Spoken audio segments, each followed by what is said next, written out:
الحمد لله رب العالمين، والصلاة والسلام على أشرف الأنبياء والمرسلين نبينا محمد وعلى آله وصحبه أجمعين. أما بعد، الله سبحانه وتعالى خيستنمون وصفات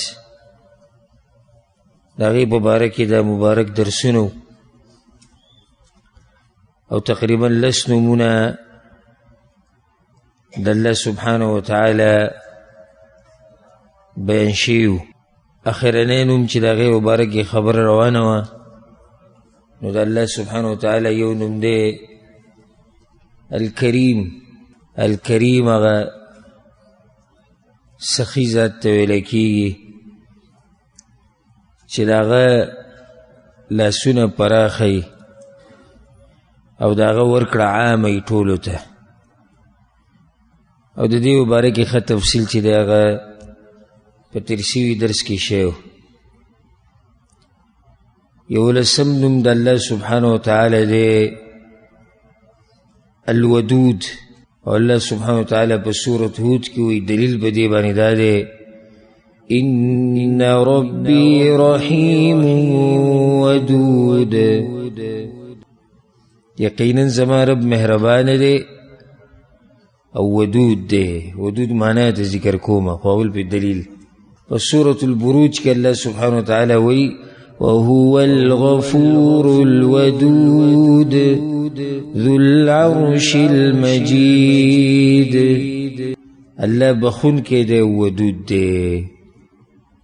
ودود معنی دا کثیر الود، دیر مینہ کون کے. نو اللہ سبحانہ وتعالی ودود دے پا معنی پا دو معنو سرشو. فعول بمعنی دا فاعل، یعنی مطلب دا شو چی اللہ دیر محبت کئی د خپلو ملګرو سره او د خپلو پیغمبرانو سره او د خپلو اولیاءو سره او د خاصو بندگانو سره. او یا په معنی د مفعول مطلب مودود، یعنی اللہ اغا ذات تے چی اغا محبوب دے. اللہ سبحانہ وتعالی د نیکانو خلقو پزرونو کے محبوب دے. نیکان خلق دا اللہ سر محبت کئی، پیغمبران، انبیاء، صالحین، اولیاء اللہ، مؤمنان، مسلمانان، دو طول دا اللہ سر محبت کئی. یحبوهم ویحبونہ. اللہ دا دی خپلو خاصو بندگانو سر محبت کئی او دا بندگان دا چا سر محبت کئی؟ دا اللہ سر محبت کئی. دا رب العالمین محبت دا بندگانو سر دا دیر عجیبه دا زبار بر دا خبر کوم او دا سا عجیبه ندا چی او بنده محبت کئی دا اللہ سر. ذکر چی بنده بلازم محبت کئی دا خپل رب سر دیکھ خوص شک نیشتی، خو چی کل اللہ محبت کئی دا او بنده سر دا دیر عجیبه خبر دا. او دیسی دیر نیکان شتی، دیسی دیر پا دیز مکہ بندشتی او تیر شوی دی چی رب العالمین دا غوی سر محبت کرے. اللہ دا غوی نمون اغسطی دی بکی، اللہ دا غوی تذکری کری دی پاسمانونو کی. لکہ حدیث کی رازی سمر اوچت انسانانو دا حدیث کی رازی چی خدیجہ رضی اللہ عنہ پا پیغمبر صلی اللہ علیہ وسلم پا سر روانوا اولاس کی وہ سر سالنو یولوخو پای کی وہ سر سالنو انگولو.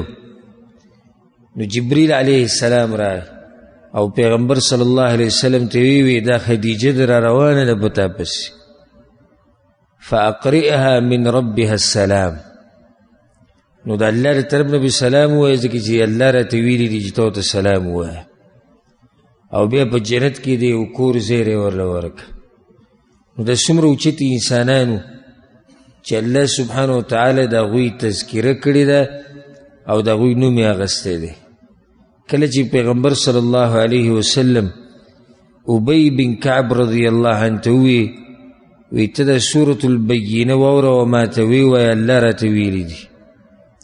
نو آغا پا جڑا شو یا رسول اللہ اللہ زمانو مغسته و دی سوی چه ابی بن کعب توه ویا والله ستا نوم اغسته او دغه شانې ویلي چې ابی بن کعب ته ووایه. دا الله خاص بندګان دي، الله د دوی سره محبت کړی دی، الله د دوی سره مینه کوي، الله د هغوی تذکرې کوي په اسمانونو کې د ملایکو په مخ کې.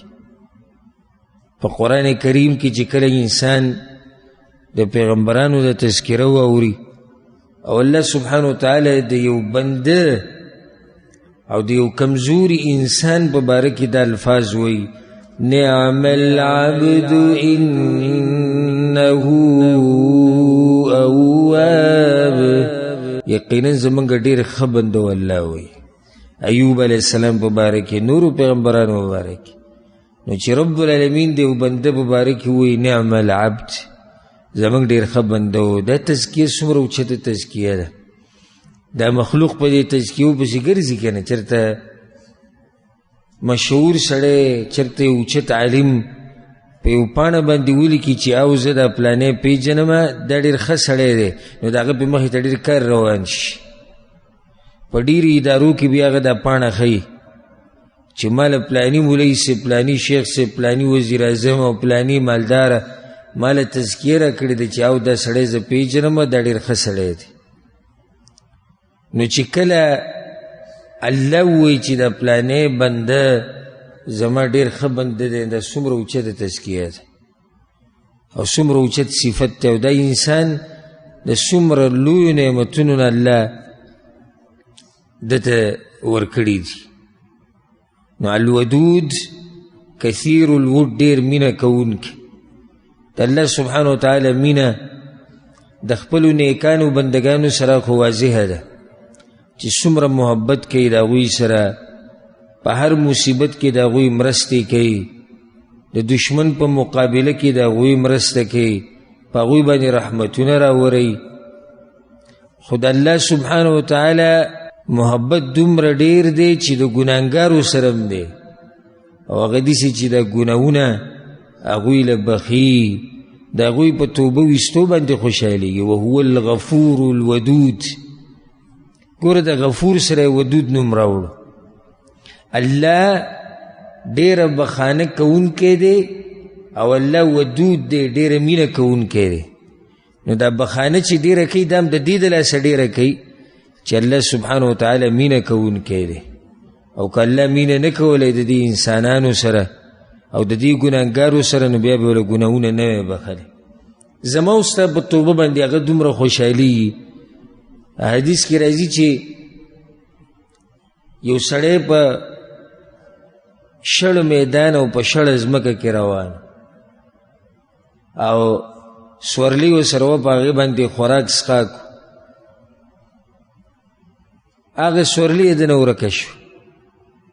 نو دی د مرګ په انتظار دی، ونې په سوري کې پروت و، بس هلته خوب وله ورغی او د مرګ په انتظار. نور خو هېڅ نو چې راپاڅېدو نو هغه سورلی ولاړه وه ورته خوا کې.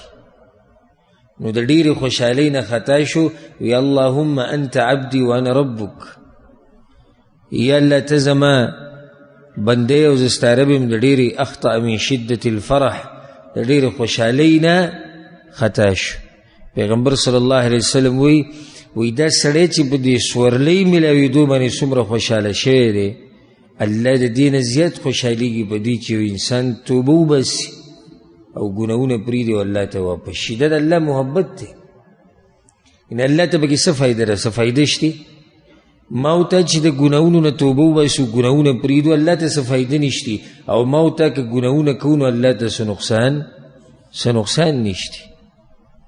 دومره مینه کوونکی دی په دې خپلو بندګانو باندې، دومره مین دی. حدیث کې راځي چې یو سړي یو کم 100 کسان وجلي، بیا په یو پیر صاحب پسې لاړ او هغه ته یې وویل چې الله به زما توبه قبوله کړي، او ته زه ورکېږه دې ځای نه، تا یو کم 100 مړي کړي د توبې وباسي.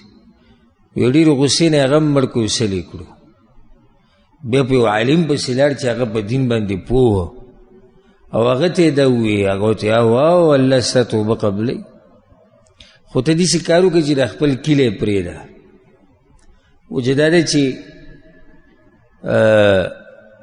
د دې بدو ملګرو او د بدې معاشرې په انسان باندې اثر وي. په لاره کې مړ شو. نو بیا ملائکو په منځ کې جګړه شوه، د رحمت ملائک رالو او د عذاب. رحمت هغه وی چې دی هغه کلي ته نږدې د کوم ته چې روانو، عذاب هغه ملائکو وی نه دی هغه کلي ته نږدې د کوم نه چې راوتی و. وی الله وحي وکړه، دومره مین د الله په خپلو بندګان.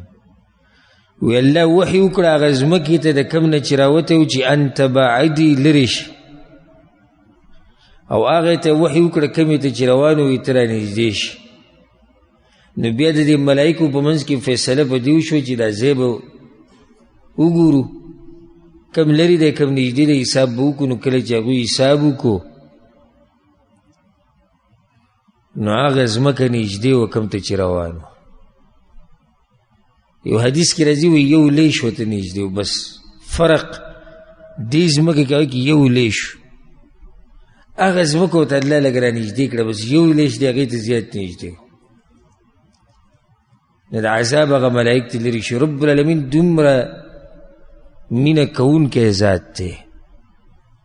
الله ودود دی، مینه کوي، د خپلو نومونو سره مینه کوي، د خپلو صفاتو سره مینه کوي، د خپلو افعالو سره، د خپلو کارونو سره محبت کوي. الله ودود دی، پیغمبران ورسره محبت کوي، ملائک ورسره محبت کوي، اولیاء الله ورسره محبت کوي، او داسې محبت ورسره کوي چې د هغې مثال نشته. الله په سورة البقره کې د دې بت پرستو او د دې مشرکانو د دې قبر پرستو تذکره کړې ده. ومن الناس من يتخذ من دون الله اندادا يحبونهم كحب الله. او بعض هغه دي چې د الله سره شریکان جوړ کړي دي او د دې خپلو معبودانو بوتانو قبرونو سره دومره محبت کوي لکه چې محبت کوي د الله سره. خد مؤمنان و موحدین سحال والذین آمنوا اشد حبا لله. او موحدین او مؤمنان بیاوی د الله سره ډیر زیات محبت کوي د دغه محبت نه چې دوی د معبودانو سره کوي. د دین زیات محبت د موحدینو د خپل رب سره دی. والحمدلله علی ذلک چې الله سبحانه وتعالی موږ ته د توحید دا نعمت نصیب کړی دی او د پیغمبر صلی الله علیه وسلم د تابعداري سوچه دین زموږ سره دی. زموږ سره قیل او قال نشتی، تاویل ماویل موږ سره نشتی. موږ سره سوچه خبرې دي الله وی او د الله پیغمبر وی. الله دې په دې توحید او په سنت باندې موږ د مرګ پورې قایم لري. د اوچت نعمت دی چې الله موږ ته نصیب کړی. الله د مشرکانو او دغه خلکو حال بیان کړی چې په زړونو کې محبت د غیر الله سره دی. وی کله چې د الله تذکره وشي، یو مولا راغی بیان وکړو، توحید بیان کو. وإذا ذکر الله وحده، او کله چې د الله تذکره وشي او یوازې تذکره وشي د دوی په زړونو باندې پولۍ ودرېږي. بیا راغلی دی چې الله او توحید او په دغه خبرې بیانوي. نو هغه وایي چې درګاه له مه ځئ، دربار له مه ځئ. هغه وایي چې تعویذ څه نشي کولی. هغه وایي قبرونه مه سټئ را سټئ. وإذا ذکر الله وحده، او کله چې تذکره وشي د الله یوازې، اشمئزت قلوب الذین لا یؤمنون بالآخرة. الله وی زړونه سم بد بد شي، راوپړسېږي د غم نه. قصې ورته شروع کړه د لوی ځوان، او قصې شروع کړه د پیر بابا او د بل بابا، او قصې ورته شروع کړه د بزرګانو او د صوفیانو او د پلانی صاحب کرامت دا او د پلانی صاحب کرامت دا او قبر لړم هلته دا او قبر لړم هلته دا او خوشبو راتله د قبر نه او قبر کې مړی تازه پروت و. او دا قصې ورته شروع کړه د الله نه علاوه، الله ورته مه یادوه. نو څه وایي الله؟ وَإِذَا ذُكِرَ الَّذِينَ مِن دُونِهِ او کله چې د الله نه علاوه د نورو قصې ته بیانولې کنه توحید دې پرېښودو اذا هم یستبشرون یو بل زیری ورکوي روی سناشنا مولا راغلی او ناشنا مسلې بیان کړ اخو سم علم اوس راخو دریاب د علم قصې راغسته و د پنجاب او قصې راغسته و د پلاني ملک او د پلاني ملک او هلته بزرګانو او هلته قبر او هلته دا او هلته دا دې ته خوشحاله خو کو دې خبر د توحید شروع کړه نو بیا به د پسې راپاسې جي تاسو ټول راولئ مکو دا خبرې غلی شه د دې نه ځکه چې موږ سره بریلیان هم دي موږ سره شیعګان هم دي موږ سره دي جومات کې صوفیان هم دي موږ سره قبر پرست هم دي ټول دي نو ته داسې کار وکړه چې دا قصې نورې پرېږده هکه څه واقعات ته سره یو بیان که که څه عجایبات ته سره یي څه ناشنا قصه د سره یي بیان یې که نو وإذا ذکر الذین من دونه اذا هم یستبشرون بیا سم خوشحاله او مؤمنانو محبت د خپل رب سره یي چې د الله تذکره ورته کوې که نه اوه په کلونو په میاشتو ورته د الله تذکرې کوو هغه به درته ژوندي ناستي او په دغه مجلسونو کې هغوی بور کېږي دا چې د دروغو دا قصې میسې پکې بیانېږي دې کې هغوی ایسارېږي هم نه ځکه چې هغه مجلس خوښ دی چې به یې کې تذکره د الله وشي تذکره د پیغمبر وشي د صحابه کرامو وشي او که چېرته واقعیت بیانېږي خو چې د رښتینې واقعیت بیان شي نو اولیاء الله د الله خاص خلق د الله سره محبت کوي وجه دا ده چې الله سبحانه وتعالی سره د کمال صفات دي د الله سره موږ محبت کوو په دې چې د الله کارونه ښایسته دي د الله احسانات دي په موږ باندې د الله فضل دی په موږ باندې ځکه د الله سره موږ محبت کوو په دې ځکه چې الله موږ له هر قسمه نعمت راکړی دی که هغه باطني دی او که هغه ظاهري دی خصوصا ډېر محبت ورسره د دې د لاسه کوو چې موږ له د اسلام دا نعمت راکړی او په اسلام کې مسلمانان خو ډېر دي خو په اسلام کې بیا موږ له هغه دین او منهج راکړی دی چې هغه سوچه منهج دی الله ودود دی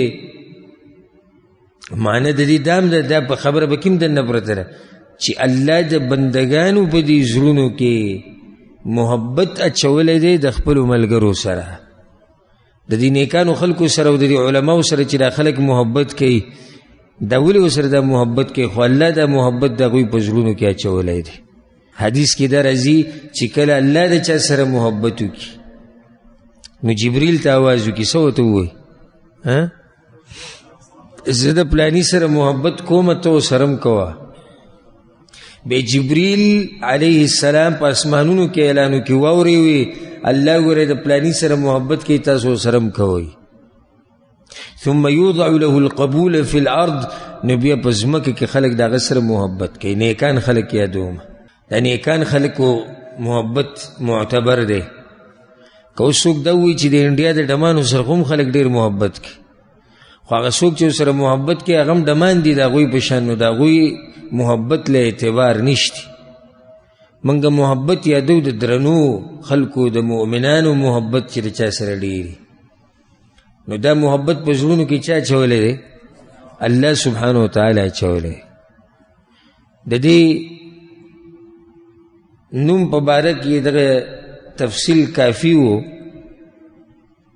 د دې نه فایده دا راووته دوه خبرې به ذکر کړو یوه فایده او دویمه به دا ذکر کړو چې الله به زموږ سره څنګه محبت کوي کوم کارونه به کوو چې الله موږ سره محبت وکړي نو فایده تې دا راووته الله ودود دی ډېره مینه کوونکی دی نو تم په ځان کې دا صفت راوله مینه کوه دا الله نه شروع که د ټولو نه زیاته مینه به چا سره کې د الله سره به کې بیا پیغمبر صلی الله علیه وسلم سره بیا دې سره راځي بیا خپل مور پلار سره ان من ابر البر صلة الرجل اهل ود ابيه د ټولو نه زیات ښه وي دا دي چې یو سړي پلار مړ شي او ته د هغه د مرګ نه بعد د هغه د ملګرو سره ښه کې، دومره په ځان کې به ته د ود دا صفت راولي، ځان کې به د مینې د صفت راولي. د مور د ملګرو سره د هغې چې کومې ملګري وي د هغوی سره محبت کول، دا شان د خپلو خپلوانو سره محبت کول، محبت کول د خپلې ښځې سره، او د ښځې محبت کول د خپل خاوند سره. ځکه پیغمبر صلی الله علیه وسلم یو حدیث کې وی په صحیح الترغیب الترهیب کې شتی وی الا اخبرکم بنسائکم فی الجنه، هغه زنانه تاسو ته ونښیم چې هغه به په جنت کې هم ستاسو بیبي. قالوا بلى یا رسول الله، او یا رسول الله وی کل ودود ولود، هغه زنانه چې پای کې مینه ډېره ودود او بچی ډېر راوړي، او چې کله خاوند غصه شي نو دا ورته وایي هذه یدي فی یدک، دا ستا په لاس کې زما لاس دی او ته زما نه راضي شه، د هغه د راضي کولو کوشش کوي. نو دې کې هر هغه ښځه چې د خاوند سره محبت کوي، نن سبا خدا دې چې خاوند ښځه راضي کوي، اگر که دې کې څه عیب نشتی، خو داسې به ډېر کم ویني چې ښځه خاوند راضي کوي، خو دی به پسې ګرځي ته په څه خفه شوې او ولې خفه شوې، کله په یو طریقه او کله په بله، اگر که دې کې هم څه عیب نشتی. خو خبره مې دې پورې راوسته چې زنانو کې د خاوندانو سره محبت هغه نن سبا کم شوی دی. د هغوی محبت اکثر د مال سره وي او د کور سره وي چې ښکلی کور وله جوړ کړي او ډېرې پیسې پې لګوي او ښکلي خوراکونه کور ته راوړي، دې سره محبت وي. نو که د هر څه دې پې بند کړو یو هغه هم بیا خپله پیټۍ تیاره تړلې وي، زمزم پلار کړه ستاسو نه خو هغوی ښه دي. خبره مې دې پورې راواغسته، تاسو پې ورسېدی او که نه، چې الله کې دا صفت دی الودود، دا دغه نوم هم دی چې الله ډېره مینه کوي، نو تم په ځان کې دا صفت پیدا کړه، د الله د مخلوق سره محبت ډېر کوه. خو د الله د دشمنانو سره محبت نه کوي، دا بیا ایمان دی. لا تجد قوما يؤمنون بالله واليوم الآخر يوادون من حاد الله ورسوله. الله وی کېدی نشي چې د یو قوم د ایمانی په الله باندې او په آخرت باندې او هغوی د محبت کوي د هغه چا سره چې هغوی دشمني کړي د الله سره او د الله د پیغمبر سره، ولو كانوا آباءهم او ابناءهم او اخوانهم او عشیرتهم، اگر که هغې پلارانی که هغې زامني که هغې رونی که هغې قبیلې، خو چې د الله سره دشمني کوي نو زموږ ورسره څه ده؟ زموږ ورسره دشمني ده. یو څو اسباب به درته بیان کړمه چې دا صفات ته په ځان کې راوستو، الله به سره محبت وکړي. د ټولو نه اولنۍ خبره د الله د پیغمبر تابعداري کوه، الله به سره محبت کوي. سوچه تابعداري د پیغمبر صلی الله علیه وسلم کوه، او چې کوم ځای کې د پیغمبر خبره راورسي نو بیا پکې مذهب او کتاب او مولا او دا پکې مه کوه، ډایرکټ په هغې باندې عمل کوه. قل ان کنتم تحبون الله فاتبعوني، که تاسو د الله سره رښتینې محبت کوئ، که تاسو ورسره کوئ نو تابعداري د دې پیغمبرو کوي، نتیجه به دا راوځي یحببکم الله، الله به تاسو سره محبت وکړي.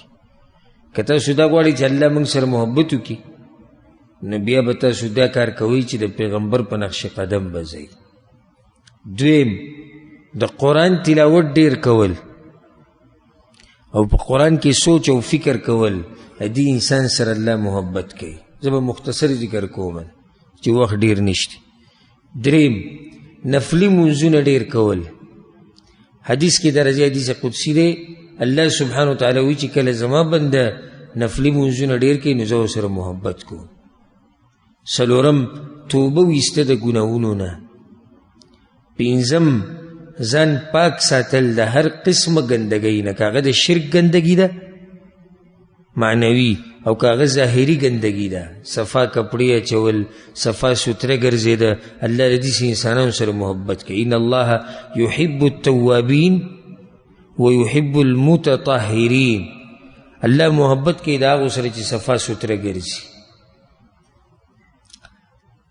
شپږم کار به دا کوي چې ان الله يحب المحسنین، احسان کول، ښه کول او ښایسته عمل کول. وم صفت د مور پلار سره ښه کول، الله به سره محبت کوي. اتم د الله ذکر ډیر کول، الله به سره محبت کوي. نهم په ځان کې تقوا راول، الله به سره محبت کوي. او لسم او اخرنې د الله سره محبت کوه، الله به تا سره محبت کوي. ورسېدی پوه که نه؟ دا څو نومونه شو د الله؟ 11 12 او 14 الغفور الغفار. الغفور دا 12 شو او 14 الغفار. او په دې باندې دلیل دی په قرآن کې چې دا الله نوم دی. نبئ عبادي أني أنا الغفور الرحيم. وای زما بندگانو ته چې یقینا زه بخانه کوونکی مهربان یم. الغفور. غفار باندې دلیل څه دی؟ فقلت استغفروا ربكم إنه كان غفارا. انه كان غفارا. اصل کې دا د کې دنه معنی دا پرته په لغت کې د معنی دا الستر والتغطیه، په سشي باندې پرده چول، پټول. لکه مغفر ویل کېږي هغه ټوپۍ ته، پخوا به د اوسپنې ټوپۍ اچوله په جنګ کې، پای کې به د مخ او د سترګې هر څه پټ کړي، دې ته به مغفر وي. ولې ورته مغفر وي؟ دا سر به ټول پټ کړی و. نو په دې مغفرت کې دننه ډېرې معنی پرتې دي. یو مطلب دا دی چې الله د ګناه پټوي او بخي. صرف ګناهونه پټول دا څه غټه خبره نه وه، ځکه چې کیدی شي الله یې پټ کي او په آخرت کې به یې څه کي؟ راښکاره کي. خو چې کله الله غفور ځان ته ووایي او غفار ځان ته ووایي، نو د دې مطلب څه دی؟ چې زه ګناه پټوم، الله وایي، او بخم یم. دا د الله غټ رحم او کرم دی. زما او ستا ګناه یې پټم کړه او به یې څه کړه؟ ویې بخله، او څوک ته خبر هم نه شو. اول ته الله خبر و، بیا ته خبر و، او خبره ختمه شو. ځکه حدیث کې دا راځي په صحیح بخاري صحیح مسلم کې چې الله به دې جنتي سړي ته وایي د قیامت په ورځ چې کله د هغه سره حساب کتاب کوي او دا بعض ګناهونه ورته رایاد کړي، نو بیا به ورته وایي چې فإني قد سترتها علیک فی الدنیا. دا ګناهونه ما پټ کړي وو په کوم ځای کې؟ په دنیا کې. صرف خبره په دې ځای ونه درېده که ما تاسو ته وایي چې الله مغفرت خو ناشنا مغفرت. فإني قد سترتها علیک فی الدنیا، ما دا گناهونه پټ کړي ستا دا په دنیا کې. وإني أغفرها لك اليوم، او نن یې دله بخمه هم. نو ګناه پټوي او ګناه بخي. مغفرت کې دا معنم دنه پرته ده زخم ختمېده. عرب دا خبره کوي چې دا پلانې بوټې پلانې زخم د بدن خکۍ، په دې مغفرت کې دنم دا معنی پرته ده. نو زخم د ګناهونو ختمیږي په څه سره؟ په بخانۍ سره که نه؟ زخم د ګناهونو په مغفرت سره ختمیږي که نه ختمیږي؟ ختمیږي. دا معنی په دې کې دنه پرته ده. که څوک دا وایي چې الغفور او الغفار کې فرق څه دی؟ اگر که بنیادی خو دواړه په یو معنی باندې دي، بخونکی، ډېر بخونکی. دې ته صیغ المبالغه وایي، په دې کې مبالغه شوې ده. الغفور الغفار، ډېره بخانه کوونکی دی الله. خو په دې دواړو نومونو کې څه فرق دی په الغفور او الغفار کې؟ نو فرق دا یاد ساتئ. الغفور کی دا معنی دنه پرته ده چې ګناونه څومره هم لوی الله یې بخي، او غفار کی دا معنی پرته ده چې څو پیرې دې هم ګناونه وکړو الله دې بخي. الله اکبر. غفور کی کوم معنی پرته ده که ګناه هر څومره خو الله بخي، او په غفار کې څه پرته ده که هر څو پیرې دې ګناه وکړه او الله ته واپس شو نو الله دې بخي. سره اشنا مغفرت دی د الله. زمونږ په ګناهونو باندې پردې راچوري دي، موږ بخي، په موږ باندې رحم کوي. وَإِنَّ رَبَّكَ لَذُو مَغْفِرَةٍ لِلنَّاسِ عَلَى ظُلْمِهِمْ. د الله سبحانه وتعالی مغفرت ته وګوره. الله وی زه بخانه کوم خلکو ته سره د دې چې هغوی ظلم کوي. علی ظلمهم، زمونږ ظلمونه او زمونږ ګناهونه روان دي او رب العالمین څه کوي؟ په موږ باندې رحم کړی، زمونږ ګناهونه بخي. د الله مغفرت دا دی چې زمونږ خبرې مخلوق ته نه ده راښکاره کړې، زمونږ خبرې پټه ساتلې ده. د الله سبحانه وتعالی مغفرت هغه دی چې خپل ځان ته وایي واسع المغفره، زما مغفرت الله ډېر پراخه دی.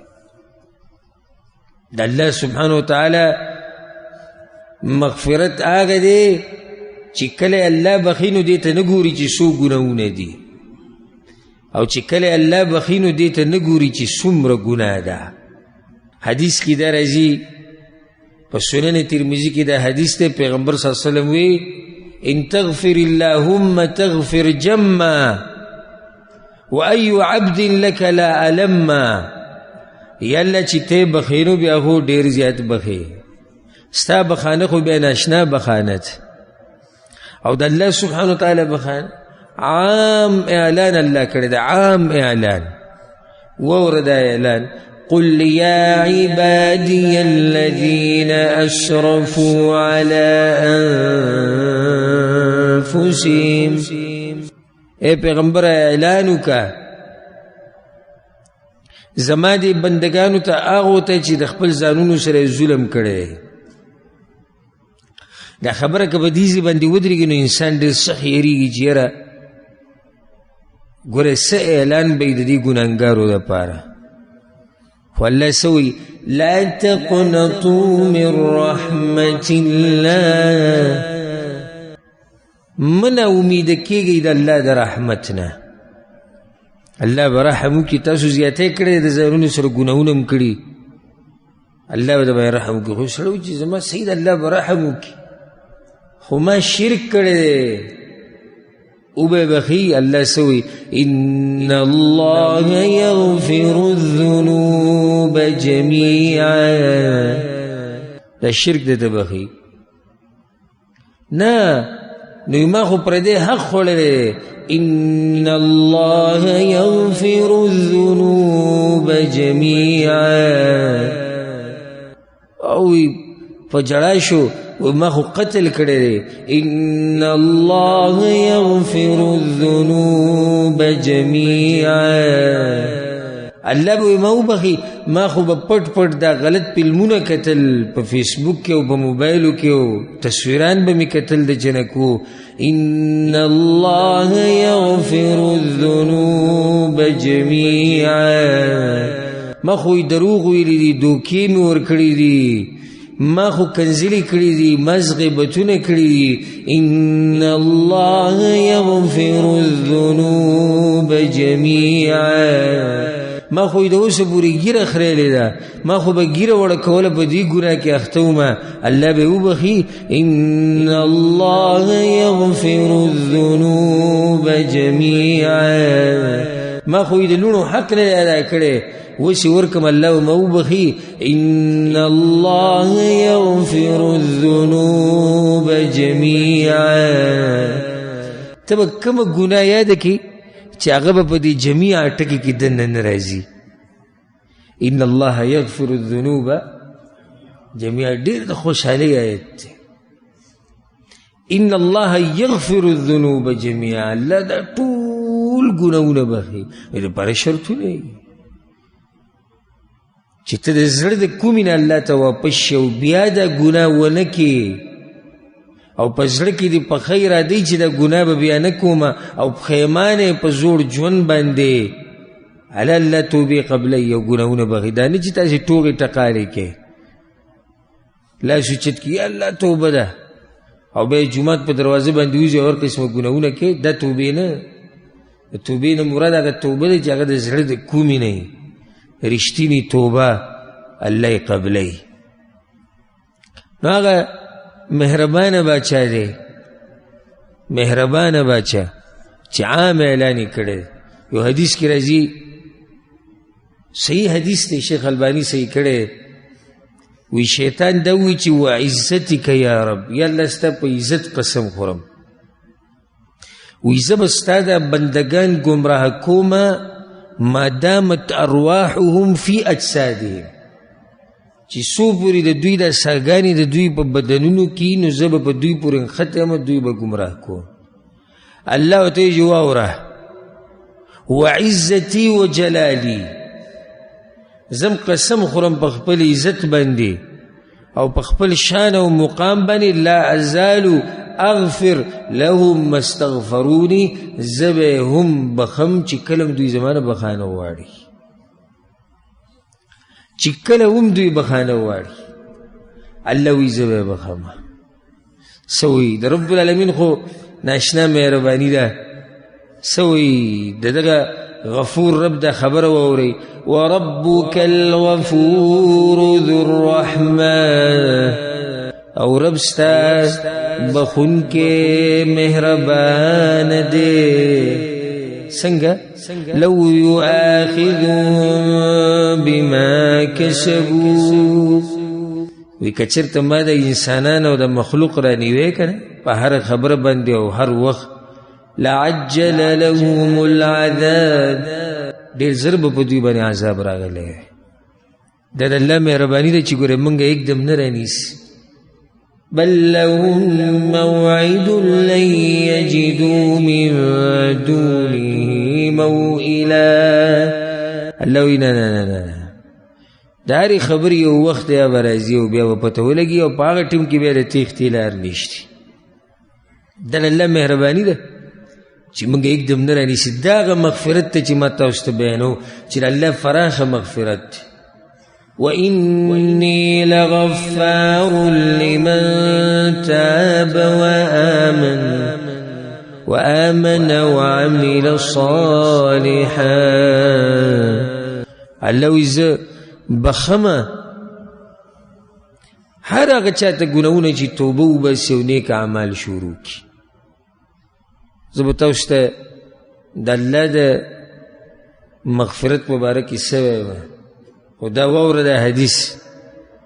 وی ابن آدم، الله وی ها لو بلغت ذنوبك عنان السماء،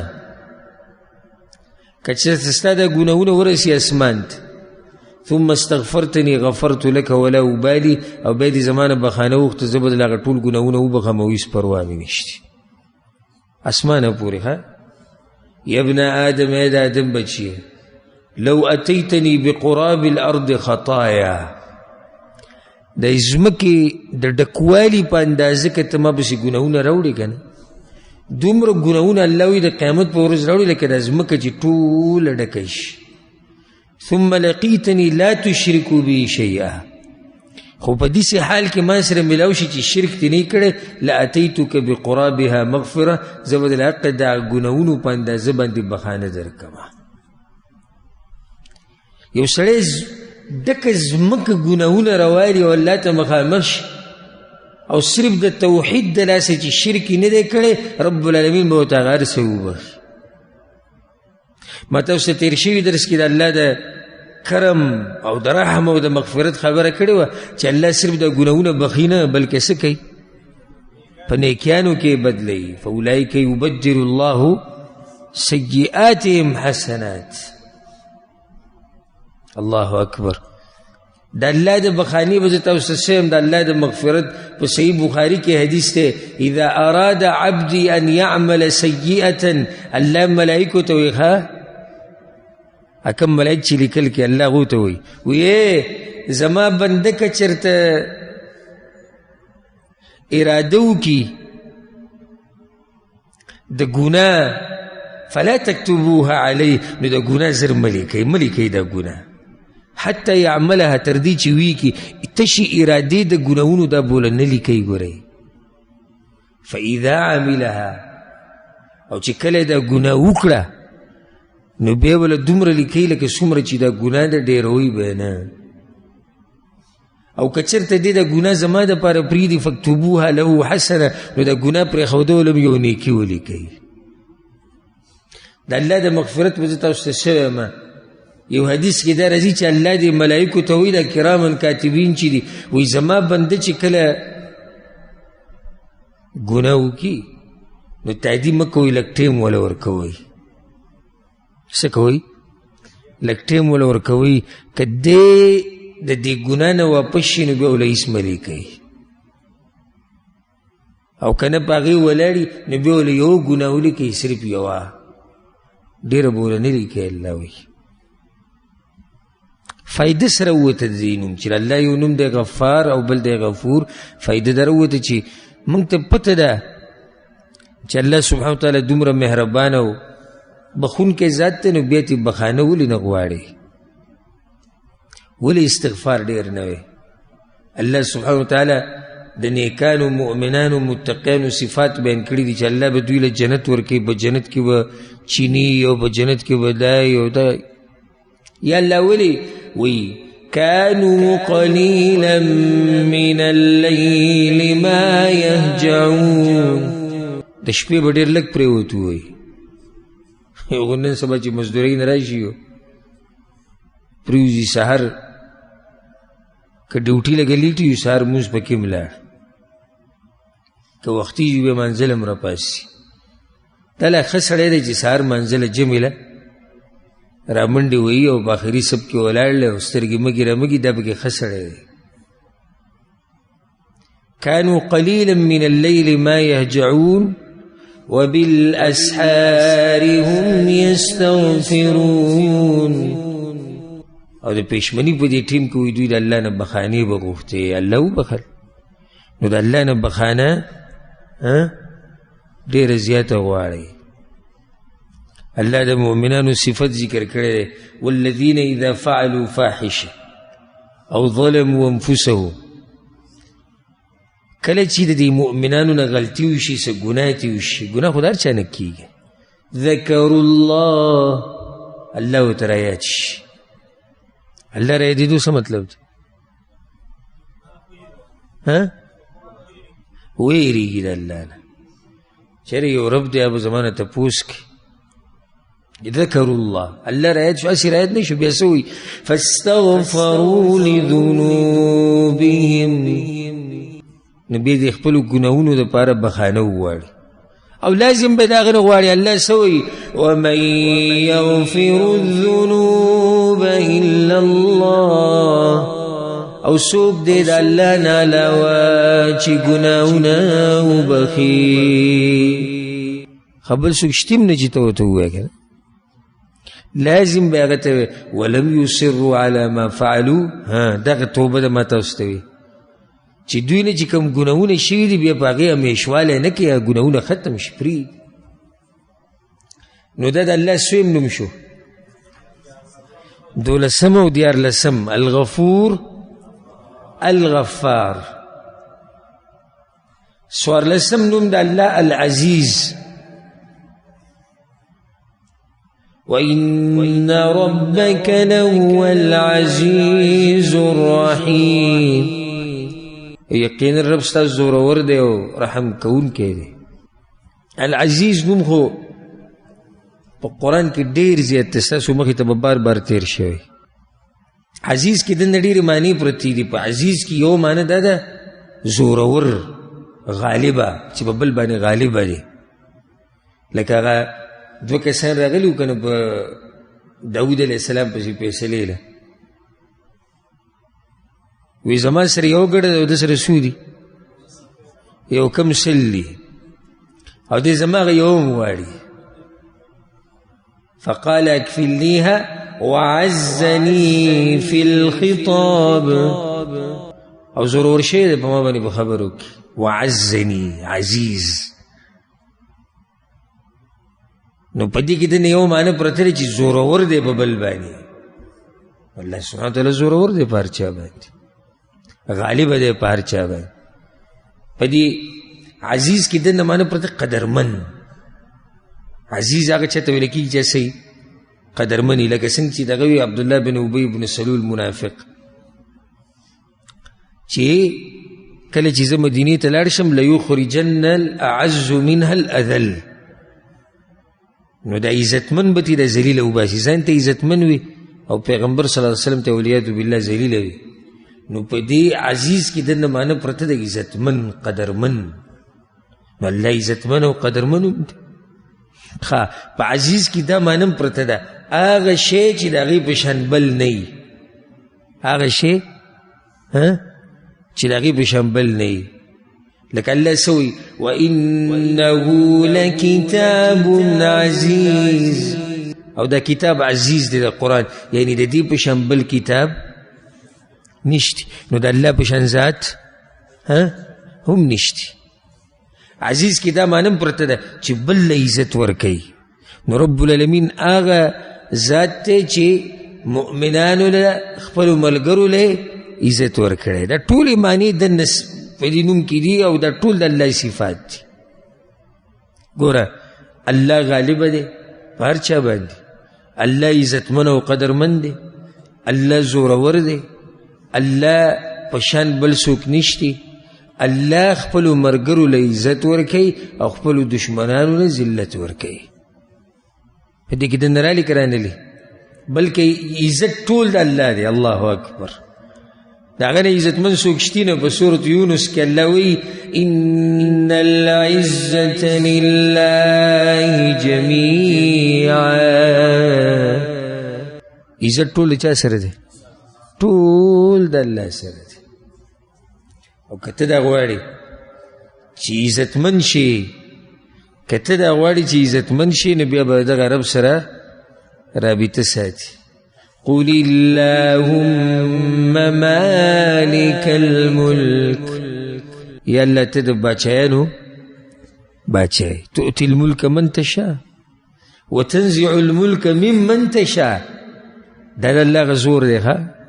عزیز ورته به دې وایي، زورور دی چې چاله وغواړي باچایي ورکوي. زار شم د هغه نه قربان شي، او چې د چا نه وغواړي واخلي. بیا څه وایي؟ وتعز من تشاء وتذل من تشاء. چا لره چې وغواړي نو ته عزت ورکوي، او چا لره چې وغواړي ذلت ورکوي. دومره مهربان رب دی. الله دې موږ ټولو ته عزتونه نصیب کړي، او الله دې موږ د ذلتونو نه لرې ساتي. چې چاله الله عزت ورکړي نو څوک نشته چې ذلیله کړي، او چې الله یې ذلیله کړي. ومن یهن الله فما له من مکرم. چې الله یې ذلیله کړي نو څوک نشته چې بیا وله عزت ورکړي. رب العالمین هغه عزیز ذات دی، هغه زورور ذات دی چې مرسته کول د صرف د هغه کار دی. وما النصر الا من عند الله. او نشتی مرسته مگر د الله د طرف نه دی. ان الله عزیز حکیم. الله عزیز دی، زورور دی، حکیم. وتعز من تشاء وتذل من تشاء. الله هغه عزیز ذات دی چې د هغه خو څه مثال نشتی. وله المثل الأعلى في السماوات والأرض وهو العزيز الحكيم. الله عزیز ذات ته، هغه اوچت ذات ته چې پاک دی د هر عیب او نقصان. سبحان ربک رب العزة عما يصفون. پاک دے اللہ عزتون والد آغا رب چی پاک دے دا ہر آغا عیبنا چی دا غسر نکھائی او دا ہر آغا خبرینا چی مشرکانی بسی کئی. پاک دے دا شریکنا، پاک دے دا حصدارنا، پاک دے دا نازولونا، پاک دے دا بچینا و دا اولادنا، پاک دے دا شریکانونا. وما من الہ الا اللہ، او نشتی معبود مگر یو اللہ. وإن الله لهو العزيز الحكيم. وردیز کو سرم عزیز نمراو. اللہ سبحانہ وتعالی آغا ذات تے چی مؤمنانو لے عزت ورکڑے، بخپل عزیز دے، بخپل عزت مند دے، قدر مند دے. نو سی چلی کڑے مؤمنانو لے عزت ورکڑے. وَلِلَّهِ الْعِزَّةُ وَلِرَسُولِهِ وَلِلْمُؤْمِنِينَ. او یقیناً عزت خاص اللہ لردے، او پیغمبر لردے، او مؤمنان لردے. وَلَكِنَّ الْمُنَافِقِينَ لَا يَعْلَمُونَ. مگر منافقان پا دے خبر باندی پدی خبر باندی نپوئی کی. نو رب العالمین آغا ذات تے چی آغا عزیز دے، عزت ورکڑے دے مومنانو تا. ورب الکعب دے کعبی پر رب دے قسم خورم چی سمر ناشنا عزت پا دی دین کے و پا دی دینداری کے پروت تے کنا دیسی عزت پا بلیشی کی نشتی. نخپل رابطہ دا غرب سر مضبوط کے عزتون بدل کی. عزت گورے پا دیرو پیسو کی ندے گورے، عزت پر ریال و پر ڈالر کی ندے گورے، عزت پر دیر جیداد سر و پر دیر خائص سر ندے گورے. عزت چی دے آغا پس سر دے آغا دا اللہ سر پر رابطہ جوڑولو کی عزت دے. اللہ سر رابطہ جوڑی کی عزتون بدل در کی دنیا و دا آخرت. دی سر زمان دا درسوں میں اختتام تا ورسیدو، اور انشاءاللہ پر روان درس کے باقی نمونہ دا اللہ سبحانہ وتعالی آغا ذکر کو. دا نمونہ پا دی ترتیب بانی یادوئی دا اللہ سبحانہ وتعالی بندگی دا گورا خدا عبادت تے اللہ پا دی بانی منگل حجر رکھے انشاءاللہ. اللہ سبحانہ وتعالی دی منگا پوکی قرآن و حدیث باندی. هذا والله أعلم، وصلى الله وسلم على نبينا محمد وعلى آله وصحبه أجمعين.